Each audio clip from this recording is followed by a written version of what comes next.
Guys, kung ang Facebook mo ay disabled katulad nito, ang video na to ay para sa'yo. Sundan mo lang ang step by step na tutorial ko. Let's go!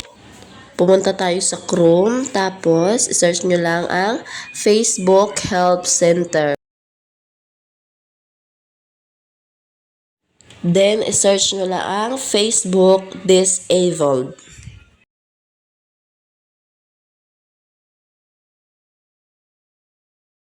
Pagkatapos, scroll down at itap nyo lang yung no. Pagkatapos, select nyo po yung the solution doesn't work. Submit nyo po yung explanation ninyo dyan. Pagkatapos, punta po kayo Play Store, punta kay Facebook, i-click ang email at mag-submit po kayo dyan ng email. Copy-paste nyo lang po yan, yung ginawa ko po dyan. Ilagay nyo po ang inyong name, email, phone number at birthday.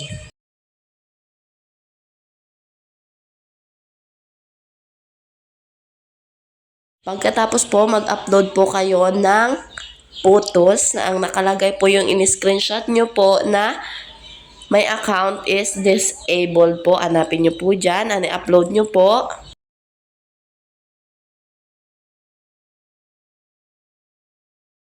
Pagkatapos, send nyo po yan. Thank you for watching.